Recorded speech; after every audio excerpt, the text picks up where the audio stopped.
ഗർഭാശയ ക്യാൻസർ എന്താണ് എന്നതിനെ പറ്റിയിട്ട് അത് എന്തൊക്കെ തരത്തിലുണ്ട് എന്നും ആർക്കൊക്കെയാണ് അത് ഉണ്ടാവുക എന്നതിനെ പറ്റിയിട്ട് എങ്ങനെയൊക്കെ നമുക്ക് ഗർഭാശയ ക്യാൻസർ വരാതിരിക്കാൻ വേണ്ടി നമുക്ക് എന്തെല്ലാം ശ്രദ്ധിക്കണം എന്നതിനെ പറ്റി നോക്കാം.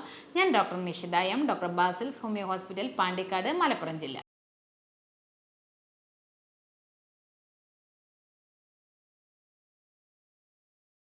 ഗർഭാശയ ക്യാൻസർ പൊതുവേ നമ്മൾ രണ്ടായിട്ടാണ് ഡിവൈഡ് ചെയ്തിരിക്കുന്നത്.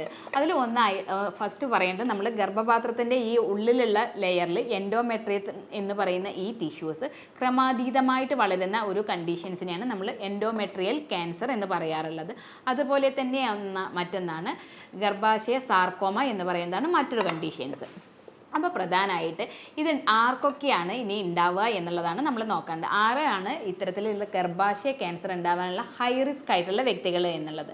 അതിലൊന്ന് പ്രധാനമാണ് ചില ഈസ്ട്രോജൻ തെറാപ്പീസുകൾ ചെയ്യുന്ന ആളുകൾ, ചിലപ്പോൾ അതുപോലെ തന്നെ ചില കോൺട്രസെപ്റ്റീവ് ഡ്രഗ്സുകൾ കഴിക്കുന്നത്, അതിൽ ഓറൽ കോൺട്രസെപ്റ്റീവ്സ് മരുന്നുകൾ കഴിക്കുന്ന വ്യക്തികൾ, ഹോർമോണൽ പിൽസുകൾ എടുക്കുന്ന വ്യക്തികൾ, ചില PCOS ഉള്ള ആളുകൾ, അതുപോലെ തന്നെ പ്രമേഹമുള്ള വ്യക്തികൾ, അമിതമായിട്ട് വണ്ണമുള്ള വ്യക്തികൾ, കൊഴുപ്പ് കൂടിയിട്ടുള്ള ഡയറ്റുകൾ കഴിക്കുന്ന ആളുകൾ, അതായത് ഫാസ്റ്റ് ഫുഡുകൾ, ഓയിലി ഭക്ഷണങ്ങൾ, വറുത്തതും പൊരിച്ചതുമായിട്ടുള്ള ഭക്ഷണങ്ങളൊക്കെ കൂടുതലായിട്ട് കഴിക്കുന്ന വ്യക്തികൾ, 50 വയസ്സ് കഴിഞ്ഞ് കൂടുതലുള്ള സ്ത്രീകൾ, ഇവരൊക്കെയാണ് കൂടുതലായിട്ട് ഹൈ റിസ്ക് ആയിട്ടുള്ള കാറ്റഗറിയിലുള്ളത്. അതിൽ തന്നെ നേരത്തെ മെൻസസ് ആയിട്ടുള്ള വ്യക്തികൾ, നമുക്കറിയാം പണ്ടൊക്കെ നേരത്തെ ഒരു മെൻസസ് സ്റ്റാർട്ട് ചെയ്തിരുന്നത് ഒരു 15 വയസ്സൊക്കെ ആകുമ്പോഴേക്കായിരുന്നു പെൺകുട്ടികളിൽ. ഇന്ന് നേരത്തെ തന്നെ മെൻസസ് ആവുക ഒരു 10 വയസ്സിന്, അതായത് ഒരു 12 വയസ്സാവുമ്പോഴേക്ക് തന്നെ പെൺകുട്ടികൾ മെൻസസ് ആവുക. അതായത് 12 വയസ്സിന് മുന്നേ മെൻസസ് ആവുന്ന പെൺകുട്ടികളിലാണ് ഇത്തരത്തിലുള്ള ഗർഭാശയ ക്യാൻസർ വരാനുള്ള ചാൻസ് കൂടുതൽ. അതുപോലെ തന്നെ മെനോപോസ് ലേറ്റ് ആയിട്ടാവുക, ഒരു 50 വയസ്സ് കഴിഞ്ഞിട്ടും മെനോപോസ് ആവാതിരിക്കുക എന്നുള്ള വ്യക്തികളിലും ഗർഭാശയ ക്യാൻസർ കാണാനുള്ള ചാൻസ് കൂടുതലാണ്. അവരാണ് ഏറ്റവും കൂടുതലായിട്ടുള്ള ഹൈ റിസ്ക് ആയിട്ടുള്ള കാറ്റഗറിയിൽ പെടുന്ന ആളുകൾ. അതിൽ തന്നെ പറഞ്ഞു അമിതമായിട്ട് ഭാരമുള്ള വ്യക്തികൾ. ഇനി നമ്മൾ എന്താണെന്ന് വെച്ചാൽ ഇത്തരത്തിൽ ഈ ഗർഭാശയ ക്യാൻസറുകളിൽ എങ്ങനെയാണ് അതിൻ്റെ ലക്ഷണങ്ങൾ കാണിക്കുക എന്നുള്ളത്. ആദ്യം പറഞ്ഞു ഈ ഗർഭാശയ ക്യാൻസറുകൾ 2 തരത്തിലുള്ള വ്യക്തികളിലാണ്. അതായത് ആർത്തവം നടക്കുന്ന വ്യക്തികളിലാണെങ്കിൽ മറ്റൊരു ടൈപ്പ് സിംറ്റവും, ആർത്തവ വിരാമമുള്ള ആളുകളിലാണെങ്കിൽ വേറൊരു ടൈപ്പ് ഓഫ് സിംറ്റംസ് ആണ് കാണിക്കാറുള്ളത്. അതിലൊന്ന് പ്രധാനമാണ് ആർത്തവം നടക്കുന്ന കാലഘട്ടങ്ങൾ ഇടയ്ക്കിടയ്ക്ക് ബ്ലീഡ് ചെയ്യുക, ഇൻ്റർമെൻസ്ട്രുവൽ ബ്ലീഡിങ് എന്ന് പറയും. ഇടയ്ക്കിടയ്ക്ക് ഒരു ആർത്തവത്തിൻ്റെ സൈക്കിൾ കഴിഞ്ഞിട്ട് ഇടയ്ക്ക് സ്പോട്ടിങ് പോലെ കാണിക്കുക, അല്ലെങ്കിൽ ഇടയ്ക്ക് ചെറിയ രീതിയിൽ ബ്ലീഡിങ് കാണിക്കുക. അതുപോലെ തന്നെ പെൽവിക് പെയിൻ ഉണ്ടാവുക, അതായത് നമ്മുടെ അബ്ഡോമിനൽ ഭാഗത്ത് അടിവയറിൻ്റെ ഭാഗങ്ങളിൽ ഇടയ്ക്കിടയ്ക്ക് വേദനകൾ ഉണ്ടാവുക എന്നുള്ളത്. അതേപോലെ തന്നെ ചില ആളുകളിൽ ബന്ധപ്പെടാനുള്ള ആ സമയങ്ങളിൽ ബ്ലീഡിങ് ഉണ്ടാവാറുണ്ട്, പെയിനും ഉണ്ടാവാറുണ്ട് ചില വ്യക്തികളിൽ മാത്രം. അതുപോലെ തന്നെ ആർത്തവ വിരാമം കഴിഞ്ഞിട്ടുള്ള സ്ത്രീകളിലാണെങ്കിൽ കാണിക്കുന്ന ലക്ഷണങ്ങൾ എന്താ വെച്ചാൽ ആർത്തവ വിരാമത്തിന് ശേഷം ഇടയ്ക്കിടയ്ക്ക് ബ്ലീഡിങ് കാണിക്കുക, അതായത് സ്പോട്ടിങ് പോലെ കാണിക്കുക. അതുപോലെ തന്നെ യോനി ഭാഗത്ത് നിന്ന് ചിലപ്പോൾ ഡിസ്ചാർജസ് വരിക. ഇതൊക്കെ എന്താണെന്ന് വെച്ചാൽ ഇത്തരത്തിലുള്ള ഗർഭാശയത്തിലുള്ള ക്യാൻസറിൻ്റെ ലക്ഷണങ്ങളാണ്. അപ്പോൾ തുടക്കത്തിൽ തന്നെ നിങ്ങൾക്ക് ഇത്തരത്തിലൊരു ലക്ഷണങ്ങൾ ഉണ്ടെങ്കിൽ നിങ്ങൾ തീർച്ചയായിട്ടും അവ എന്താണ് എന്ന് ശ്രദ്ധിച്ചിട്ട് ഒരു ഡോക്ടറുടെ സഹായം നേടേണ്ടതാണ്. ഇനി ഇത്തരത്തിലൊക്കെ ബുദ്ധിമുട്ടുകളുണ്ട്. ഞാൻ ആദ്യം പറഞ്ഞു പുകവലി, മദ്യപാനം ഉള്ള സ്ത്രീകളും ഇന്ന് ധാരാളം ഉണ്ട്. അവരിലും ഇത്തരത്തിലുള്ള ബുദ്ധിമുട്ട് ഉണ്ടാവാനുള്ള ഹൈ റിസ്ക് കാറ്റഗറിയിൽ പെടുന്ന ആളുകളാണ്. ഇനി ഇത്തരത്തിലുള്ള ഒരു സിംറ്റംസ് ഒക്കെ കാണിക്കുകയാണെങ്കിൽ നമുക്ക് എന്തൊക്കെ ഇൻവെസ്റ്റിഗേഷൻസ് ചെയ്തിട്ട് ഇത് തന്നെയാണോ എന്ന് നമ്മൾ കൺഫേം ചെയ്യുക എന്നുള്ളത് ഒരു പ്രധാനമാണ്. അത്തരത്തിൽ വരുന്ന ഇൻവെസ്റ്റിഗേഷൻസ് ആണ്. അപ്പോൾ ഇത്തരത്തിൽ ഗർഭാശയ ക്യാൻസറുകൾ ഉണ്ടോ എന്ന് നമ്മൾ മനസ്സിലാക്കാൻ വേണ്ടി ചെയ്യേണ്ട ടെസ്റ്റുകളാണ് CT സ്കാൻ, അതുപോലെ തന്നെ ലാബ് ടെസ്റ്റ്, MRI, അതുപോലെ തന്നെ ട്രാൻസ് വജൈനയിൽ കൂടെയുള്ള സ്കാന്. ഇവയൊക്കെ മൂലം നമുക്കിത് ഐഡൻറ്റിഫൈ ചെയ്യാം. അതുപോലെ തന്നെ ബയോപ്സി കൊടുത്തിട്ട് ഇത് ക്യാൻസർ തന്നെയാണോ എന്ന് നമ്മൾ കൺഫേം ചെയ്യേണ്ടതും കൂടിയാണ്. ഇനി ഇത്തരത്തിലുള്ള ആളുകൾ നമുക്ക് ഗർഭാശയ ക്യാൻസർ വരാനൊരു കാറ്റഗറിയുള്ള ഹൈ റിസ്ക് ആയിട്ടുള്ള ആളുകളെ പറ്റി പറയേണ്ടത്. അപ്പോൾ അത്തരത്തിലുള്ള ആളുകൾ എന്തൊക്കെയാണ് നമ്മൾ ശ്രദ്ധിക്കേണ്ടത് എന്നുള്ളത് ആദ്യം തന്നെ പറഞ്ഞു. ഹോർമോണുകളുടെ ഇംബാലൻസ് ഇതിലൊരു പ്രധാനമാണെന്ന്, അതായത് പ്രത്യേകിച്ച് തന്നെ ഈസ്ട്രജൻ തെറാപ്പി എടുക്കുന്ന വ്യക്തികൾ. അപ്പോൾ കൃത്യമായിട്ട് ഒരു ഡോക്ടറുടെ ഉപദേശപ്രകാരം മാത്രം നിങ്ങളൊരു ഈസ്ട്രജൻ തെറാപ്പി സ്റ്റാർട്ട് ചെയ്യുക. അതേപോലെ തന്നെ നമ്മളൊരു ഓറൽ കോൺട്രാസെപ്റ്റീവ്സ്, ഇന്ന് പലപ്പോഴും അറിയാം പല ആളുകളും ചോദിക്കാറുണ്ട്, ഒരു അൺപ്രൊട്ടക്റ്റഡ് ആയിട്ടുള്ള സെക്സ് ഉണ്ടായി ഫ്രീക്വൻലി നമ്മളൊരു മിഠായി ഒക്കെ കഴിക്കുന്ന ലാഘവത്തിലാണ് പലപ്പോഴും കുട്ടികൾ ഓറൽ കോൺട്രാസെപ്റ്റീവ്സ് കഴിക്കാറുള്ളത്. അപ്പോൾ അത്തരത്തിൽ ഓറൽ കോൺട്രാസെപ്റ്റീവ്സിൻ്റെ അമിതമായിട്ടുള്ള ഉപയോഗമുള്ള വ്യക്തികളിലും ഇത്തരത്തിൽ ഗർഭാശയ ക്യാൻസർ ഉണ്ടാകാനുള്ള ചാൻസ് വളരെ കൂടുതലാണ്. അതുകൊണ്ട് തന്നെ എന്താ വെച്ചാൽ OCD പോലെയുള്ള പിൽസുകൾ കഴിക്കുമ്പോൾ കൃത്യമായിട്ട് ഡോക്ടറുടെ ഒരു നിർദ്ദേശപ്രകാരം മാത്രം കൃത്യമായിട്ടുള്ള ഒരു ഡ്യൂറേഷനിൽ മാത്രം അവ കഴിക്കാൻ വേണ്ടി ശ്രദ്ധിക്കേണ്ടതാണ്.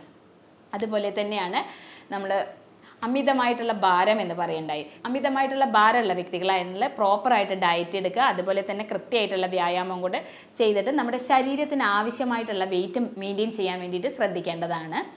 അതുപോലെ തന്നെ കൃത്യമായിട്ടുള്ള ഉറക്കം ഒരു ഇമ്പോർട്ടൻ്റ് ആയിട്ടാണ്. സ്ട്രെസ്സ് അതൊക്കെ കുറയ്ക്കാൻ വേണ്ടിയിട്ട് യോഗ, മെഡിറ്റേഷൻ പോലെയുള്ള കാര്യങ്ങൾ ശ്രദ്ധിക്കുക. പ്രോസസ്ഡ് ആയിട്ടുള്ള ടിൻ ഭക്ഷണങ്ങൾ കഴിക്കാതിരിക്കാൻ വേണ്ടി ശ്രദ്ധിക്കുക. ഹൈ ഫാറ്റ് അടങ്ങിയിട്ടുള്ള ഭക്ഷണങ്ങൾ ഒഴിവാക്കുക. കാർബണൈസ്ഡ് ഡ്രിങ്ക്സുകൾ ഒഴിവാക്കേണ്ടത് ഒരു പ്രധാന ഘടകമാണ്. ഇനി അതേ പറഞ്ഞിട്ടുണ്ട് PCOS മാതിരിയുള്ള കണ്ടീഷൻസ് ഉണ്ടെങ്കിൽ അപ്പോൾ അവയൊക്കെ കൃത്യമായിട്ട് ട്രീറ്റ്മെൻറ്റ് എടുത്തിട്ട് അതിനനുസരിച്ചുള്ള മെഡിക്കേഷൻസ് കഴിക്കേണ്ടതാണ്. അപ്പോൾ ഇത്തരത്തിലുള്ള ഒരു വ്യക്തികളാണെങ്കിൽ ഞാൻ പറഞ്ഞിട്ട് പ്രോപ്പറായിട്ടുള്ള ഡയറ്റ് ഒരു പ്ലാൻ ചെയ്യുക. കൃത്യമായിട്ട് ജിമ്മിൽ പോയിട്ട് നമ്മുടെ വെയിറ്റിനനുസരിച്ചിട്ട്, അല്ലെങ്കിൽ റെഗുലറായിട്ട് ജിമ്മിൽ പോവാത്ത വ്യക്തികളാണെങ്കിൽ ഡയറ്റീഷ്യൻ്റെ നിർദ്ദേശപ്രകാരം ഒരു ഡയറ്റ് പ്ലാൻ ചെയ്തിട്ട് ഫുഡ് എടുക്കേണ്ടതാണ്. ഇനി കഴിക്കേണ്ട ഭക്ഷണത്തിൽ ഏറ്റവും പ്രധാനമാണ് തവിട് അടങ്ങിയിട്ടുള്ള ഭക്ഷണങ്ങൾ ഉൾപ്പെടുത്തുക എന്നുള്ളത്. അതിനകത്ത് ഓട്സ് പോലെയുള്ള തവിടുള്ള ധാന്യങ്ങൾ ആസച്ച് കൂടുതലായിട്ട് കഴിക്കാൻ വേണ്ടി ശ്രദ്ധിക്കേണ്ടതാണ്. ഇലക്കറികൾ കഴിക്കാവുന്നതാണ്. ഇനി ഈ പ്രത്യേകം ശ്രദ്ധിക്കേണ്ടതെന്ന് വെച്ചാൽ ഈ ആർത്തവ വിരാമത്തിന് ശേഷം ഇത്തരത്തിൽ ബ്ലീഡിങ് ഉണ്ടായിക്കഴിഞ്ഞാൽ പലപ്പോഴും ആളുകൾ പുറത്ത് പറയില്ല. കാരണം ഇത് സ്പോട്ടിങ് അല്ലേ ഉള്ളൂ, ഇത് മെൻസസ് നിൽക്കാനായി എന്നുള്ള ഒരു തരത്തിലാണ് ആളുകൾ ഇതിനെ കരുതാറുള്ളത്. അപ്പോൾ അതുകൊണ്ട് തന്നെ ഇത്തരത്തിൽ സ്പോട്ടിങ് ഉള്ള വ്യക്തികളാണെങ്കിൽ നിങ്ങൾ തീർച്ചയായിട്ടും അതിൻ്റെ ഒരു ഡ്യൂറേഷൻ അതെന്താണ് ഇതല്ല എന്നുള്ളത് നിങ്ങൾ കൺഫേം ചെയ്യേണ്ടത് അത്യാവശ്യമാണ്. അപ്പോൾ അതിനനുസരിച്ചുള്ള ടെസ്റ്റുകൾ നിങ്ങൾ ചെയ്ത് നോക്കേണ്ടതാണ്. അതുപോലെ തന്നെ അനാവശ്യമായിട്ട് കഴിക്കുന്ന ഹോർമോണൽ പിൽസുകൾ ഒഴിവാക്കാൻ വേണ്ടി ശ്രദ്ധിക്കുക. ഗർഭനിരോധന മാർഗ്ഗങ്ങൾ ഉപയോഗിക്കുമ്പോൾ, അതായത് OCD പോലെയുള്ള പിൽസുകൾ കഴിക്കുക, ഓറൽ കോൺട്രാസെപ്റ്റീവ് പോലെയുള്ള പിൽസുകൾ കഴിക്കുകയാണെങ്കിൽ അതൊരു നിശ്ചിത കാലഘട്ടങ്ങളിൽ മാത്രം യൂസ് ചെയ്യുക. അതിനുശേഷം ഒരു ആവശ്യമെങ്കിൽ ഡോക്ടറുടെ നിർദ്ദേശപ്രകാരം മാത്രം അവ കഴിക്കാൻ വേണ്ടി ശ്രദ്ധിക്കേണ്ടതാണ്. അമിതമായിട്ടുള്ള ഭാരം കുറയ്ക്കാൻ വേണ്ടിയിട്ട് ശ്രദ്ധിക്കുക എന്നുള്ളതാണ്. സ്ട്രെസ്സുകൾ ഒഴിവാക്കുക, നല്ല മെയിൻറ്റെയിൻ ചെയ്യുക, പ്രോപ്പറായിട്ട് തന്നെ ഭാരം മെയിൻറ്റെയിൻ ചെയ്യുക എന്നുള്ളത്. കൊഴുപ്പുകൾ അടങ്ങിയിട്ടുള്ള ഭക്ഷണങ്ങൾ കംപ്ലീറ്റ്ലി വർജിക്കേണ്ടതാണ്.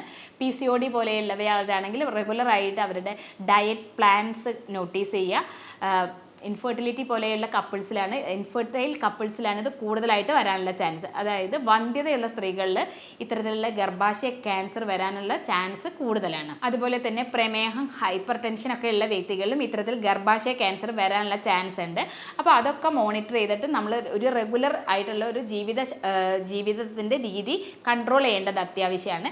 ഇനി ഇത്തരത്തിലുള്ള കാര്യങ്ങളൊക്കെ നിങ്ങൾ ശ്രദ്ധിക്കുക. ഇത്തരത്തിലൊരു എന്തെങ്കിലും ഇഷ്യൂസ് നിങ്ങൾക്ക് ഫീൽ ചെയ്യുന്നുണ്ടെങ്കിൽ അതിന് പ്രോപ്പറായിട്ടുള്ള ടെസ്റ്റുകളൊക്കെ ചെയ്തിട്ട് അതില്ല എന്ന്, ഇത്തരത്തിലൊരു ബുദ്ധിമുട്ടില്ല നിങ്ങൾക്ക് എന്ന് നിങ്ങൾ ഉറപ്പ് വരുത്തേണ്ടതാണ്. അതിനായിട്ട് നമ്മൾ ചെയ്യാറുള്ളത് യൂറോപ്യൻ നിർമ്മിതമായിട്ടുള്ള സോഫ്റ്റ്വെയർ ഉപയോഗിച്ചിട്ട് ജർമ്മനിയിൽ നിന്ന് ഇറക്കുമതി ചെയ്തിട്ടുള്ള ജർമ്മൻ മെഡിസിൻസ് ആണ് നമ്മൾ കൊടുക്കാറുള്ളത്. രോഗത്തിൻ്റെ നിർണ്ണയവും അതുപോലെ തന്നെ രോഗിയുടെയും മാനസികവും ശാരീരികവുമായ എല്ലാ തരത്തിലുള്ളതും കണക്കിലെടുത്തുകൊണ്ടാണ് നമ്മൾ മെഡിസിൻസ് കൊടുക്കാറുള്ളത്. അതുമൂലം തന്നെ പെട്ടെന്ന് തന്നെ അവർക്കൊരു ശാശ്വതമായിട്ടുള്ള ഒരു പരിഹാരം ലഭിക്കാൻ സാധ്യമാവാറുണ്ട്. ഇത്തരത്തിൽ എന്തെങ്കിലും നിങ്ങൾക്ക് ഇതുമൂലമുള്ള എന്തെങ്കിലും ബുദ്ധിമുട്ട് അല്ലെങ്കിൽ ഇത്തരത്തിൽ എന്തെങ്കിലും ആരോഗ്യപരമായിട്ടുള്ള പ്രശ്നങ്ങളോ ഉണ്ടെങ്കിൽ നിങ്ങൾക്ക് എന്നെ കോൺടാക്ട് ചെയ്യാവുന്നതാണ്. ഞാൻ doctor Nishitha M, doctor Basil homeo hospital, Pandikkad, Malappuram ജില്ല.